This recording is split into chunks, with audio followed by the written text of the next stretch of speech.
The city of Jerusalem was alive with anticipation, the air thick with excitement. A crowd had gathered in the streets. Someone was coming into the city. They have heard many things about this man, the miracles that he had done, how he had healed the sick, how he made the blind see and the lame walk, and even raised people from the dead. They also heard about how demons flee at the sight of him. And even though he was just a carpenter from the little town of Nazareth, yet his teachings in the synagogues were full of authority. What power does this man have? Is he a man? Is he a God? What does he look like? Does he look like someone who can be our king?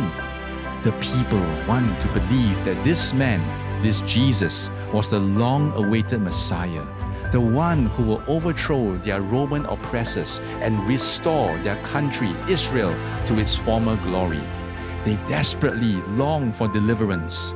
They envision a mighty king, one who would lead them to freedom and power, just like how their patriarchs Moses and Joshua led their forefathers out of Egypt into the promised land and under the kingdom of peace, like in the days of King David. And as Jesus entered the city, hope entered into their hearts as well. Will Jesus really be the one who saves them? After hundreds of years of oppression and suffering, will freedom and peace truly come to them through this one man? The very ground beneath his feet seemed to tremble with promise, and the crowd believed with all their hearts that this was the moment of their salvation. With palm branches in their hands, they welcomed Jesus into Jerusalem, their voices ringing through the air, crying out, "Hosanna, Hosanna! Blessed is he who comes in the name of the Lord."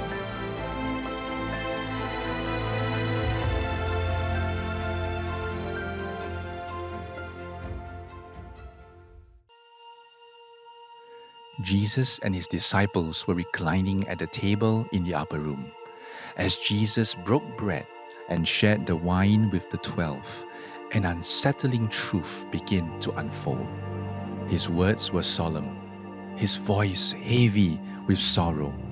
He said that one of them would betray him. Sadness and disbelief filled them as those words sank in. Each of them had the same thought as they scanned the room. Surely not me, right? But more shockingly, Jesus said this to them: "Soon you will see me no more." The weight of these words crushed their hearts. If this was true, it was too hard for the disciples to swallow. This was not the king they had envisioned. He was supposed to be the one who would free them from their sufferings and usher in a new kingdom, one of power and of peace. Instead of a coronation, Jesus spoke of sacrifice, of pain, of an end they could not wrap their heads around. If this were to be true, that Jesus must die, it was too far from their expectations.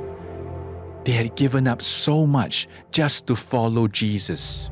Would this be their last supper with him?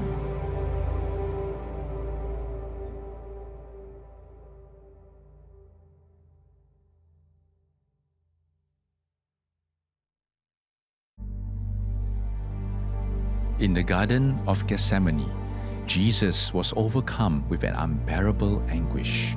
His soul weighed down by the crushing decision that loomed before him.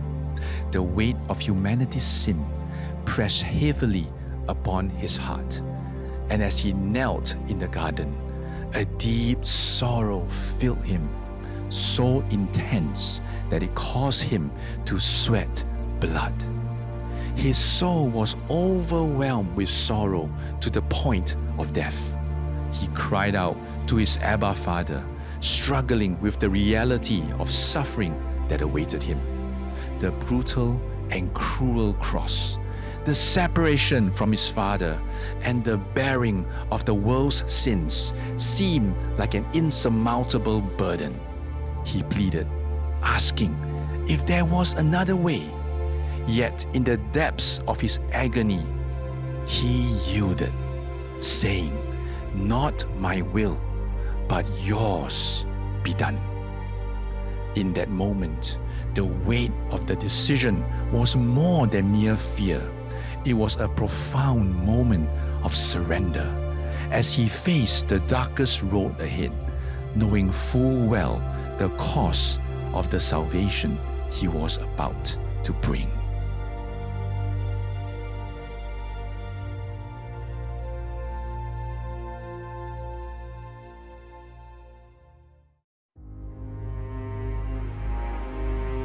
It wasn't long before the unthinkable happened.